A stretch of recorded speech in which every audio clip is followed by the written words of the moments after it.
नमस्कार, स्वागत है आपका बड़ी बहस में। आपके साथ मैं हूं नेहा पंत। क्या बिहार में मीडिया आजाद नहीं है? ये सवाल खड़ा हुआ है प्रेस काउंसिल ऑफ इंडिया की 3 सदस्यों की रिपोर्ट के बाद।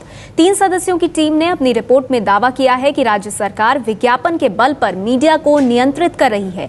आज इस रिपोर्ट पर चर्चा होनी थी, लेकिन कुछ सदस्यों ने अभी पूरी रिपोर्ट नहीं देखी थी, लिहाजा चर्चा को कुछ समय के लिए टाल दिया गया। लेकिन ये सवाल तो खड़ा हो ही गया है कि क्या बिहार में मीडिया आजाद नहीं है? जब बात आती है कि इमरजेंसी लाइक सिचुएशन, तो उसमें मैंने ये भी ऐड किया है कि आर्टिकल 19(1)(a वहां इफेक्ट हो रहा है और फ्रीडम ऑफ एक्सप्रेशन किसी की नहीं है। जिस किसी ने लिखा उसको हसर बता दिया गया, ट्रांसफर कर दिया गया, बिट वापस ले लिया गया या फिर विज्ञापन बंद कर दिए गए। और वहां के संपादक इतने डरे सहमे हैं कि कुछ बोलने की स्थिति में नहीं है। जिन किसी से मैंने बात करने की कोशिश की वो ऑफ रिकॉर्ड बात करने की स्थिति में तो थे, लेकिन लिखकर या बोलकर बोलने की स्थिति में नहीं है। मतलब संपादक जो हैं वो बन गए हैं मैनेजर, और मैनेजमेंट सरकार के आगे घुटने टेकने को मजबूर है। और जब बिहार के संपादकों की यह हालत है तो फिर पत्रकारों की क्या हालत है? इस बारे में बिहार गए पीसीआई जांच दल के प्रमुख की राय सुनिए। जान के खतरा अगर उस ढंग से तो नहीं है, लेकिन यह है कि ठेकेदार के हवाले किए जाते हैं जर्नलिस्ट। अब ठेकेदार की इच्छा है जिस ढंग से उसका टैकल करे। क्या मतलब है इसका? बिहार में पत्रकारों की किस्मत ठेकेदार की मर्जी पर, मार दिया जाए या छोड़ दिया जाए। अब तो यह मजाक हो गया है कि बिहार में लोग कह रहे हैं कि फला अखबार के प्रधान संपादक नीतीश कुमार माननीय मुख्यमंत्री हैं। देखिए, विज्ञापन नीति के सामने बहुत हद तक घुटने टेके हुए हैं। बहुत असहाय स्थिति में पत्रकार हैं और कभी कभी उन्हें सरकार का कोप भाजन भी बनना पड़ा है।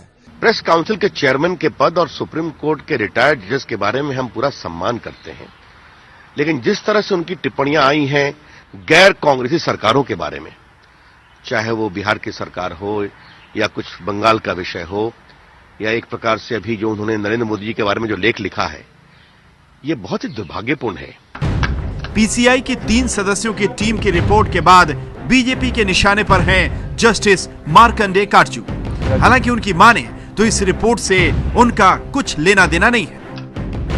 जहां तक बिहार की रिपोर्ट आई है वो मेरी रिपोर्ट नहीं थी, ये फैक्ट फाइंडिंग कमेटी की रिपोर्ट थी। तो ये कहना कि जैसे मैंने रिपोर्ट दी है वो गलत है। मैंने तो सिर्फ एक कमेटी अपॉइंट करी। जस्टिस काटजू का ये भी दावा है कि उनसे बिहार के कुछ पत्रकारों ने शिकायत की थी, जिसके बाद उन्होंने जांच टीम बनाने का फैसला लिया था। कि मैं जब गया था बिहार साल भर पहले, तो बहुत जर्नलिस्टों ने कंप्लेंट किया था कि मीडिया फ्रीडम नहीं है। बड़ा भय है मीडिया वालों का कि अगर कुछ लिखें बिहार गवर्नमेंट खिलाफ तो उनके खिलाफ कार्रवाई हो जाएगी। तो इसलिए मैंने फैक्ट फाइंडिंग कमेटी अपॉइंट करी थी। तो वो रिपोर्ट कमेटी की है, मुझसे उससे कोई मतलब नहीं। आज इस रिपोर्ट पर चर्चा होनी थी, लेकिन प्रेस काउंसिल ऑफ इंडिया के कुछ सदस्यों ने पूरी रिपोर्ट नहीं पढ़ी थी, लिहाजा चर्चा को कुछ समय के लिए टाल दिया गया। लेकिन ये बड़ा सवाल देश के सामने खड़ा हो चुका है कि क्या बिहार में मीडिया पर सेंसरशिप है?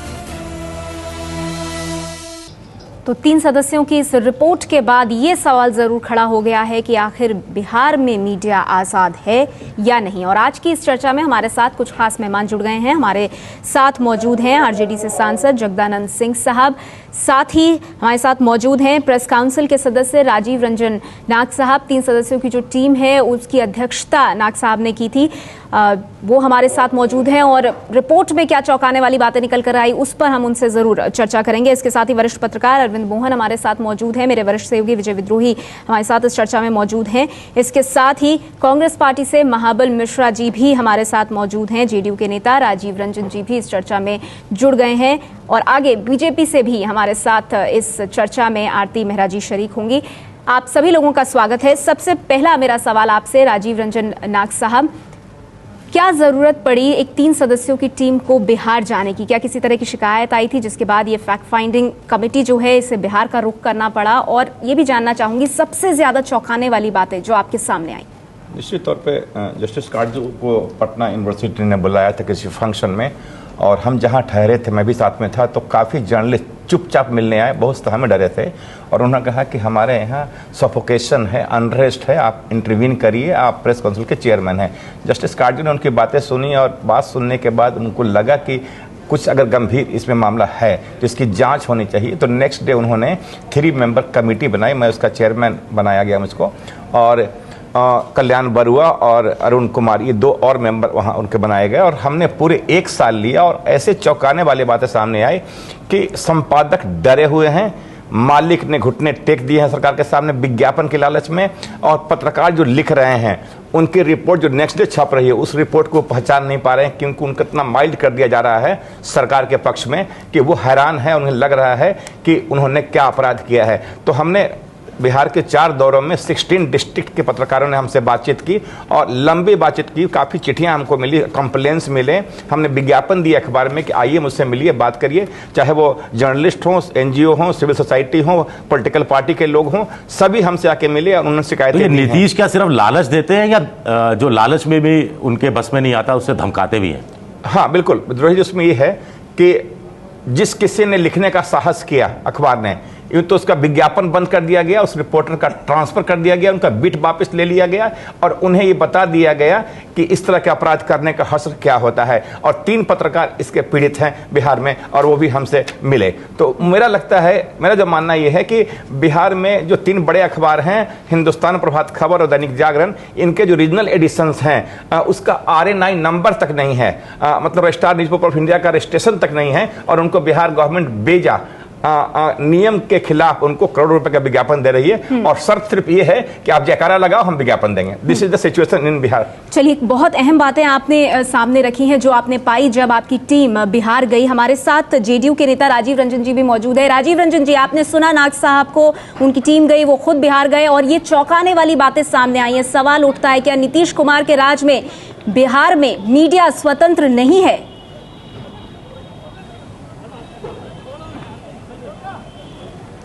ये बिल्कुल तथ्यों से परे और बेबुनियाद आरोप हैं और सबसे बड़ी बात यह है कि अप्रत्याशित नहीं है। इस रिपोर्ट की ही हम अपेक्षा करते थे, इसलिए कि जस्टिस कार्जू ने रिपोर्ट, फैक्ट फाइंडिंग टीम की रिपोर्ट आने के पहले उन्होंने जो बातें कही थी उस दिशा में फैक्ट फाइंडिंग टीम ने अपने नतीजे बता दिए हैं। मैं एक बात आपको कहना चाहूंगा, बिहार की एडवर्टीजमेंट पॉलिसी को लेकर के जितनी बातें राजीव रंजन नाग जी ने कही हैं, ये पूरी तरह से मल्टी मेंबर कमेटी है। गवर्नमेंट के प्रिंसिपल सेक्रेटरी हेड कर रहे हैं इस बॉडी को और डिपार्टमेंट ऑफ होम से लेकर के डिपार्टमेंट ऑफ फाइनेंस और डिपार्टमेंट ऑफ विजिलेंस से लेकर के स्पेशल ब्रांच के ऑफिसर्स इसमें हैं। मेंबर सेक्रेटरी इसमें होते हैं जो एडवर्टीजमेंट के हेड होते हैं। तो ये पूरी तरह से प्रसार संख्या के बारे में स्पष्ट निर्देश है कि 45,000 हिंदी अखबारों की प्रसार संख्या होनी चाहिए न्यूनतम, उर्दू अखबारों के लिए 20,000 होनी चाहिए, अंग्रेजी के अखबारों के लिए 25,000 होनी चाहिए।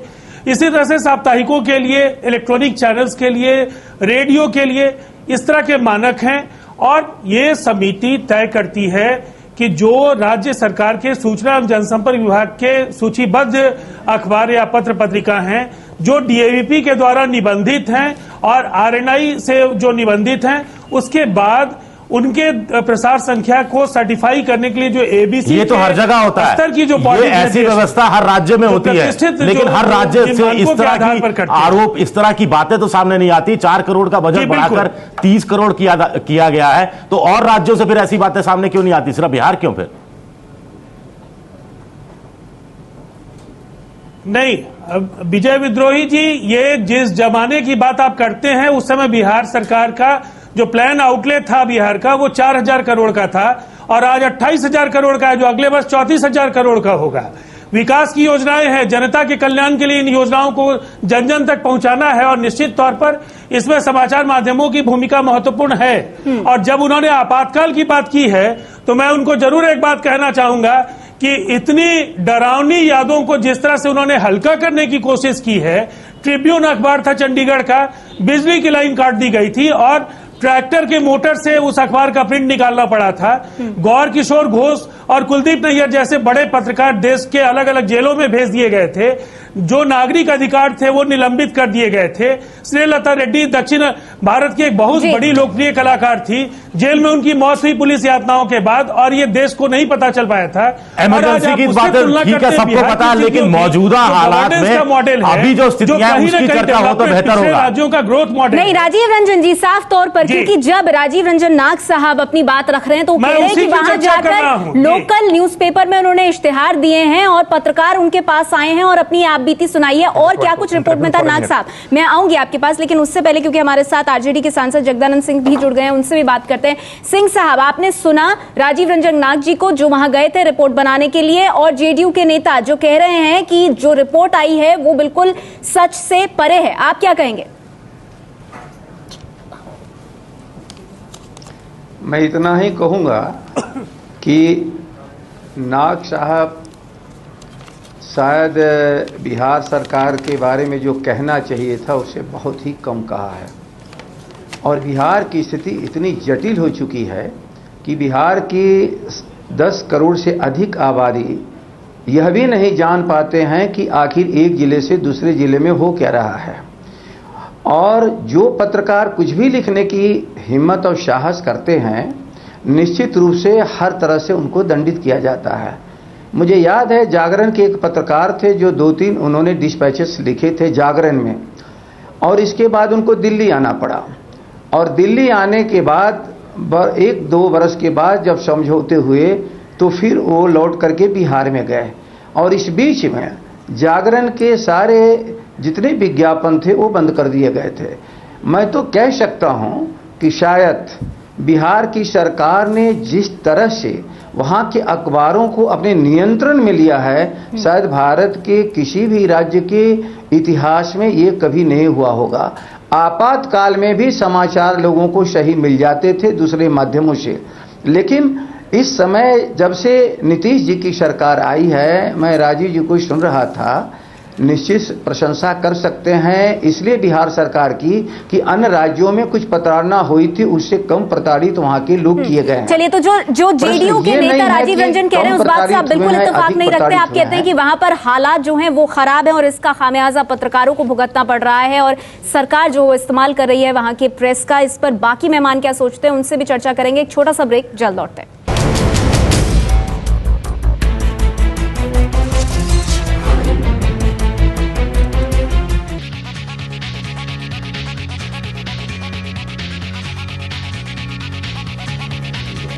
चर्चा जारी है हमारी कि क्या बिहार में मीडिया आजाद नहीं है, और यह सवाल इसलिए उठा है क्योंकि प्रेस काउंसिल ऑफ इंडिया के 3 सदस्यों की जो रिपोर्ट सामने आई है उसके बाद ये बड़ा सवाल खड़ा हुआ है। सभी मेहमान हमारे साथ मौजूद हैं।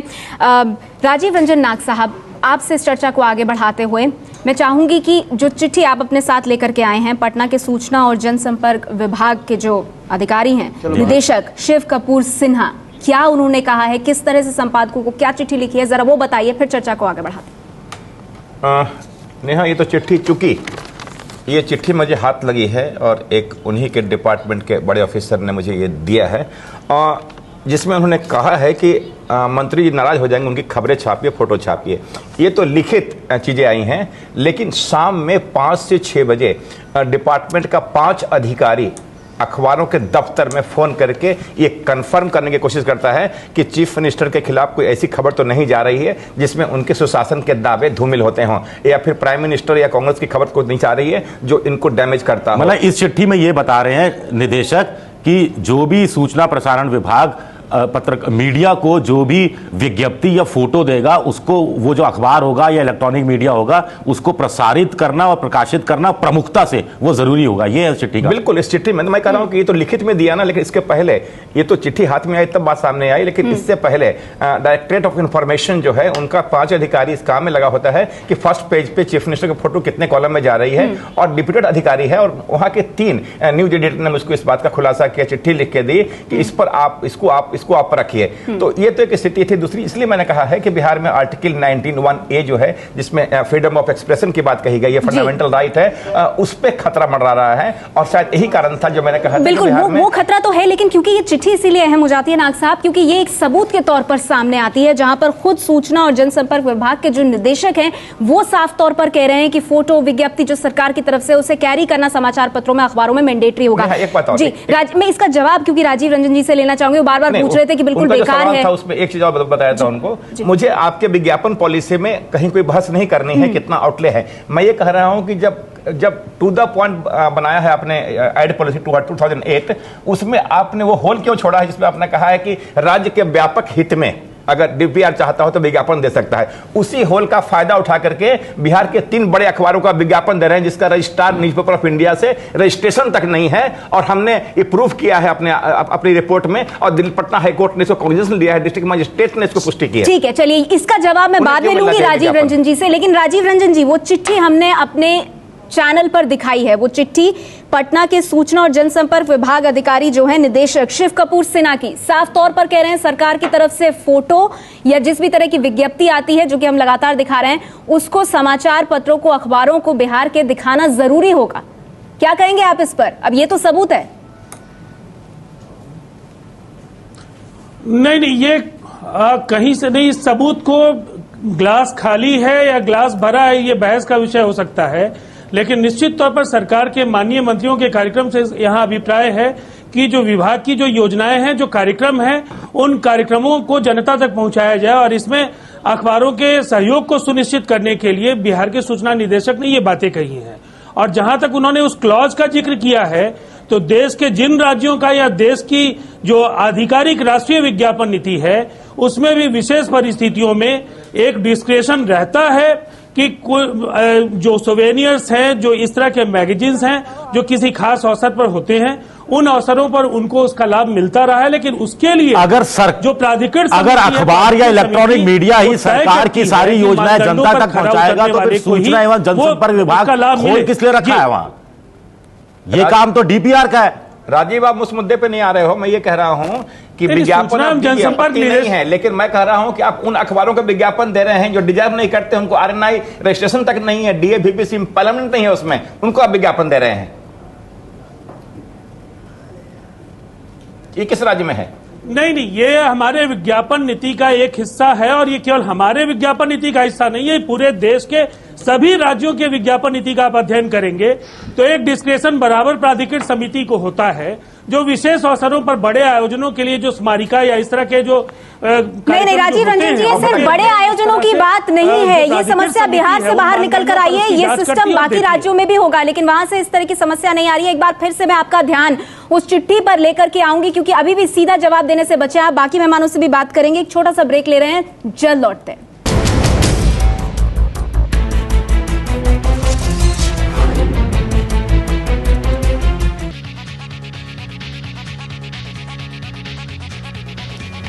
चर्चा जारी है हमारी कि क्या बिहार में मीडिया स्वतंत्र है या नहीं। सभी खास मेहमान हमारे साथ मौजूद हैं। कांग्रेस पार्टी से सांसद महाबल मिश्रा जी भी हमारे साथ इस चर्चा में मौजूद हैं। महाबल जी, ये जो चिट्ठी लिखी है पटना के सूचना और जनसंपर्क विभाग के निदेशक ने, उसमें जो दूरदर्शन और आकाशवाणी है उनको भी नहीं छोड़ा गया है। उनके लिए भी बाकायदा इस चिट्ठी में कहा गया है कि बिहार के जितने भी विज्ञापन या जो भी फोटो होती हैं, विज्ञप्ति, उनको प्रमुखता के साथ छापा जाए। क्या कहेंगे आप, बिहार में मीडिया स्वतंत्र है ऐसे में? देखिए, मैं तो कार्टून का रिपोर्ट नहीं पढ़ा, वो काउंसिल का क्या रिपोर्ट है पढ़ा नहीं, लेकिन जो वार्तालाप अभी हो रही थी उससे मुझे लग रहा है कि स्वास्थ्य में कहीं न कहीं कमी है। लेकिन मैं समझता हूं जो आज जिस तरह का चिट्ठी दिखाया गया है वो बड़ा दुर्भाग्यपूर्ण है, और दुर्भाग्यपूर्ण होने के नाते मैं समझता हूं प्रेस काउंसिल जो रिपोर्ट दिया है उसमें कितनी सच्चाई है वो तो रिपोर्ट देखने के बाद पता चलेगा। लेकिन मैं समझता हूं ये मौलिक अधिकार का हनन है, और यदि इस तरह का हो रहा है तो, और साथ ही और इसमें पत्रकार समूह के लिए भी मैं बात करता हूं, जो पत्रकार घुटने टेके हैं, जो समूह घुटना टेका है, तो मैं समझता हूं उनका भी जो पत्रकारिता पर लाइसेंस पर भी आपत्ति हम करते हैं। जो इस तरह के घुटने टेक के विज्ञापन लेना, प्रसार भारती को अनुसार जो मूल्यांकन के आधार पर जिस तरह से प्रसार भारती करती है उसका आधार को करना मैं समझता हूं, जो कि ये पत्रकार का ही नहीं बल्कि जो ये समूह विज्ञापन नेता गुटा टेके इन पर भी उंगली उठता है। तो मैं समझता हूं हिंदुस्तान में अभी इमरजेंसी तो नहीं है, लेकिन इमरजेंसी जैसे बिहार में स्थिति जो हुआ है उसका, लेकिन आप कह रहे हैं कि जो पत्रकार इस तरह से घुटने टेकते हैं, सवाल उन पर भी खड़े होते हैं और राज्य सरकार भी जो है वो भी सवालों के घेरे में आती है। हमारे साथ बीजेपी की नेता आरती मेहरा जी भी इस चर्चा में मौजूद हैं। आरती जी, आपकी और जेडीयू की मिलीजुली सरकार है, लेकिन प्रेस काउंसिल की जो रिपोर्ट सामने आई है कमेटी की, वो बेहद चौंकाने वाली है। क्या वाकई में बिहार में प्रेस को आजादी नहीं है? क्या विज्ञापन के माध्यम से पूरी तरह से नियंत्रित हो रहा है बिहार का प्रेस? सवाल ये उठता है कि आज लगभग बिहार की सरकार को 7.5 साल हो गए और देश का मीडिया और रीजनल मीडिया, सारे मीडिया इतनी तारीफ नीतीश सरकार की करते रहे और नीतीश सरकार की डेवलपमेंट की, लॉफुल सिचुएशन को लाने की, इंफ्रास्ट्रक्चर डेवलपमेंट की, इस मीडिया के कारण ही पूरे देश भर को नीतीश जी की छवि और उनकी कार्यकुशलता का पता। आरती जी वही तो रिपोर्ट कह रही है, एक ईमानदार आरती जी रिपोर्ट वही तो कह रही है, अगर राज्य सरकार विज्ञापन देगी, उन पर दबाव बनाएगी कि आपको विज्ञापन देंगे, आप हमारे पॉजिटिव स्टोरीज हमारे लिए चलाइए, तो फिर कौन अखबार है जो मुसीबत मोल लेगा, वो भी बिहार जैसे राज्य में? मैं तो पहले प्रश्न आपसे ये कर रही हूं कि मैं तो नेशनल मीडिया की बात कर रही हूं और मैं तो नेशनल मीडिया की बात कर रही हूं जो लगातार नीतीश कुमार को जिस तरह से दिखाते रहे। देखिए, आफ्टर ऑल यहां पे बड़ा कुछ गंदा स्मेल आ रही है। काटजू जी आके सिर्फ वेस्ट बंगाल की बात करते हैं, उनकी 3 मेंबर बनाई हुई कमेटी, वो बात करते हैं गुजरात की और वो बात करते हैं बिहार की, वो अपनी कांग्रेस रूल। नहीं आरती जी, हम तथ्यों पर बात करें ना, हम सिर्फ बिहार की बात कर रहे हैं और ये काटजू जी की अपनी व्यक्तिगत रिपोर्ट नहीं है, वो तो कल भी साफ कर चुके हैं।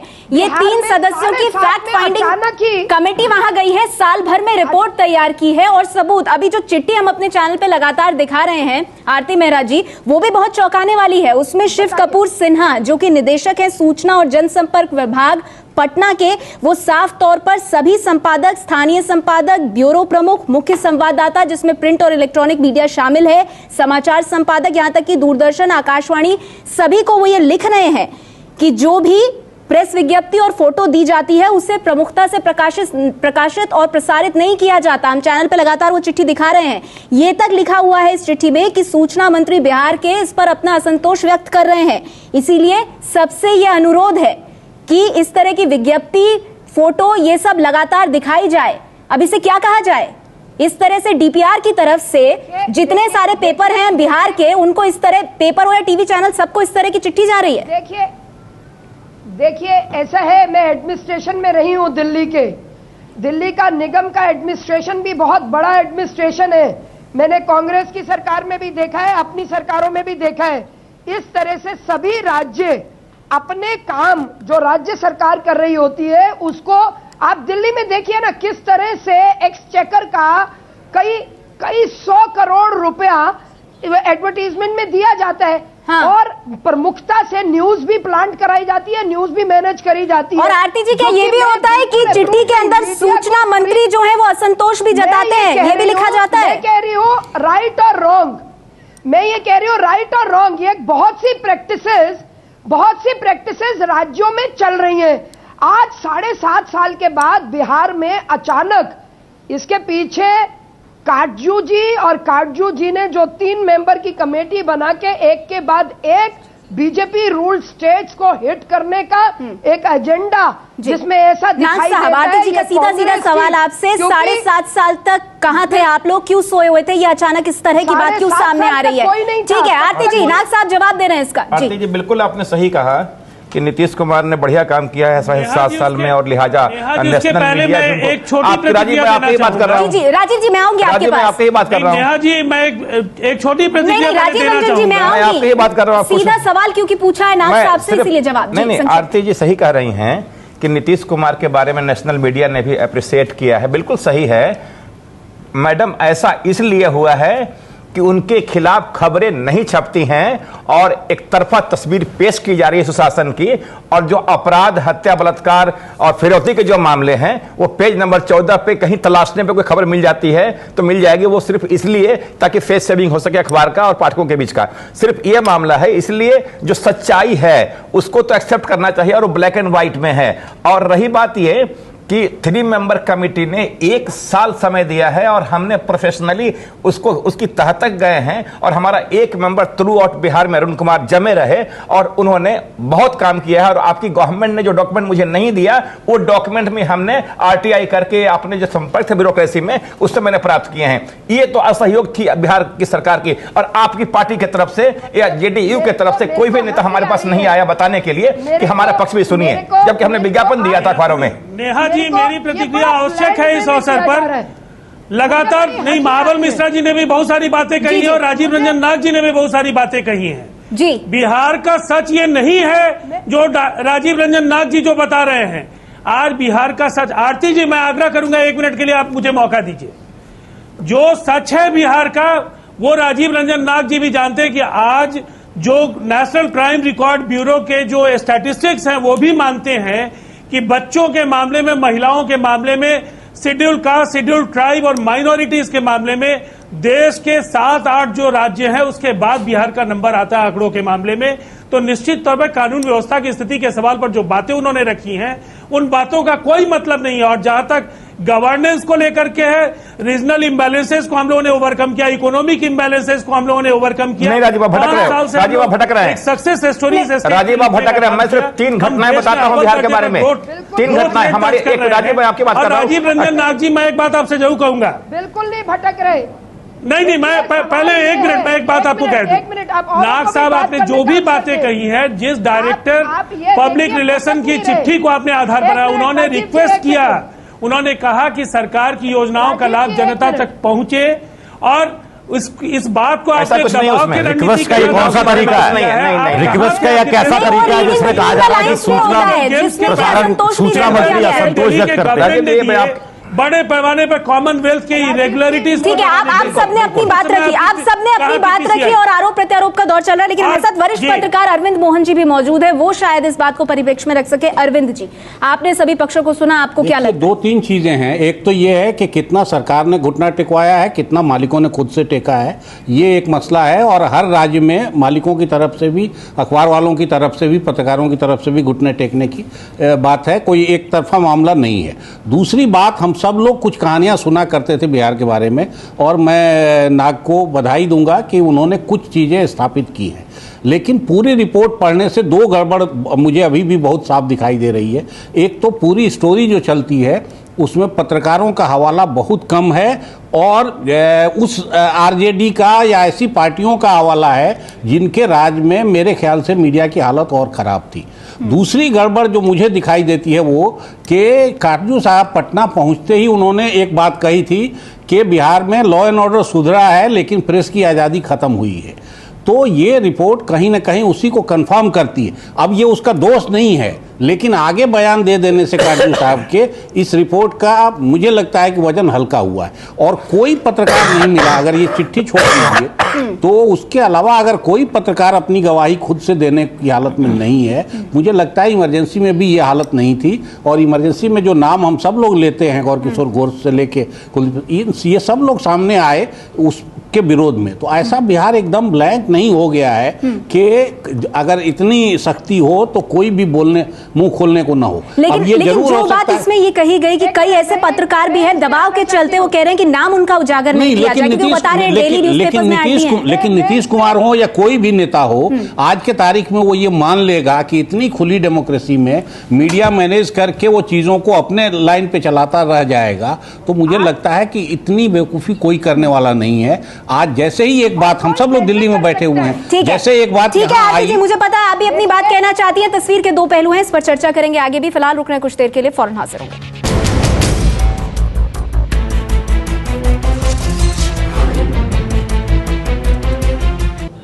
चर्चा जारी है हमारी कि क्या बिहार में मीडिया आजाद नहीं है। प्रेस काउंसिल की रिपोर्ट के बाद ये बड़ा गंभीर सवाल खड़ा हो गया है। सभी मेहमान हमारे साथ मौजूद हैं।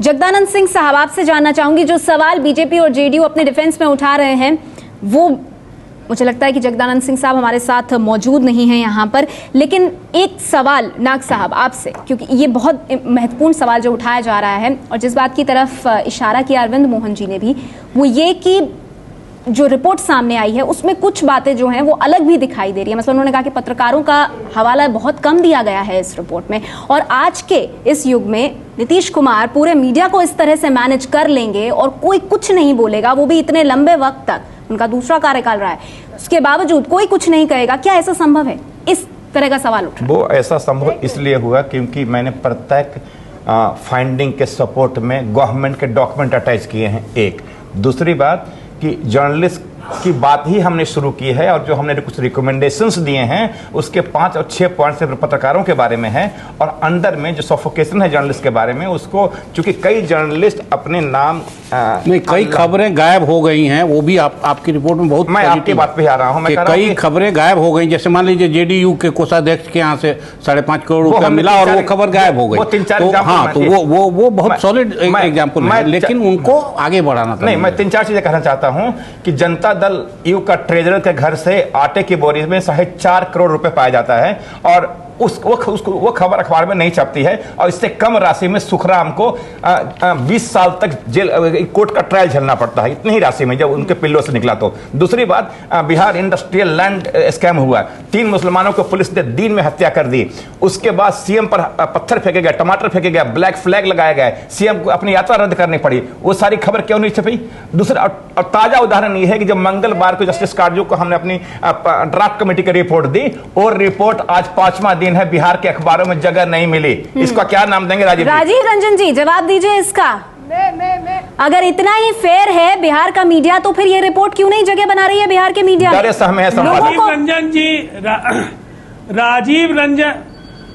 राजीव रंजन नाग जी एक बात नहीं समझ पा रहे हैं, और वही बात मैं कहना चाहूंगा कि अरविंद मोहन जी ने सही कहा कि मीडिया के प्रबंधन के भरोसे आज हमारी पार्टी ने, हमारे गठबंधन ने जो जनादेश हासिल किया है, जो मैंडेट है, 243 सीटों में 206 सीटें हमारे उम्मीदवार जीत करके आए, और लगातार बाई इलेक्शंस हम जीत रहे हैं।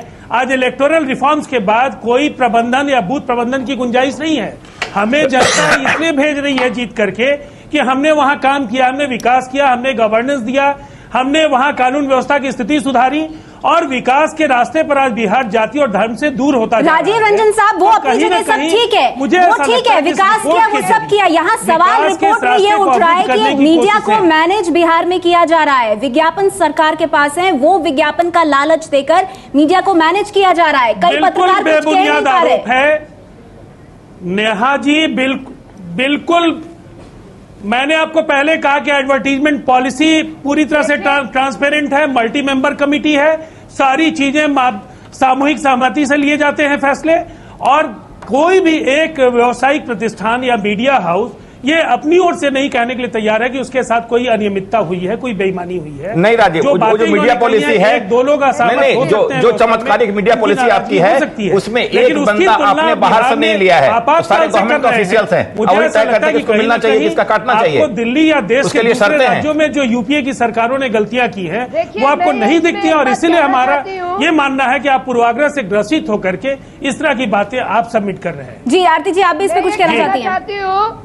मैं ये कहना चाहती हूँ कि ये रिपोर्ट पूरी तरह से साजिश के तहत मैनिपुलेटेड है। एक तरफ काटजू जी ये कहते हैं कि देश में लॉ एंड ऑर्डर, बिहार राज्य में लॉ एंड ऑर्डर की तो सिचुएशन बेटर हुई है, लेकिन मीडिया पे एक तरह से दबाव उसको मीडिया को रखा गया है। मतलब अपने आप में ये कॉन्ट्रडिक्ट करती हुई स्टेटमेंट है। बिहार इतना पॉलिटिकल लाइव स्टेट है, और एक बार नहीं, 2 बार नहीं, और कई तरह के, ठीक है, जो बाई इलेक्शंस है उसमें बार बार जीत के बिहार आ रहा है। हाँ। ऐसे में सिचुएशन, तो उसी पर सवाल उठा रहे हैं ना कि उसमें मीडिया का भी किस तरह से योगदान है, कि किसी तरह की नेगेटिव स्टोरी सरकार के खिलाफ आती नहीं है। आरती जी, ये बहस आगे भी चलेगी, लेकिन वक्त मेरे पास बहुत कम है। महाबल मिश्रा जी, आपसे अंतिम प्रतिक्रिया इस पर, आपको क्या लगता है? आपने जेडीयू को भी सुना, आपने नाग साहब को भी सुना।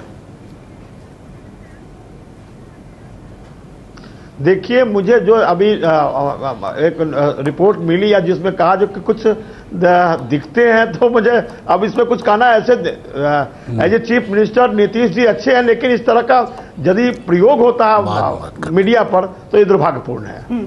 विजय जी, देखिए, हर सिक्के के दो पहलू होते हैं। दूसरा पहलू पर भी मुझे लगता है कि गौर करना चाहिए, जैसे अरविंद मोहन जी ने इशारा किया था कि क्या जो प्रबंधन है, मैनेजमेंट के लोग हैं या संपादक हैं, कहीं वही तो कतार लगाकर वहां नहीं पहुंच रहे कि उनको विज्ञापन कुछ अतिरिक्त मिल जाए।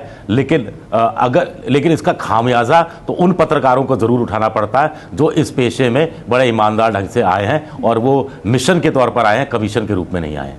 चलिए, नहीं, ऐसे लोगों का ट्रांसफर हुआ है, ऐसे लोगों का काम बदला है। हम सब लोग ये कहानी सुनते रहे हैं कि शाम को एक आध आदमी ऐसा है जो सरकार और अखबार के बीच लाइजन करता है और वो पेजेस देखता है। अब ये कितनी सच बात थी नहीं थी, लेकिन इस रिपोर्ट के बाद और इस चिट्ठी के बाद लगता है कि ये बातें सही थी। बिल्कुल। चलिए अरविंद मोहन जी, लेकिन अगर इस तरह की स्थिति है तो ये जरूर चिंताजनक बात है। ये राज्य सरकार पर भी और उन मीडिया हाउसेस पर भी सवाल जरूर उठाती है। शुक्रिया आप सभी मेहमानों का इस चर्चा के साथ जुड़ने के लिए।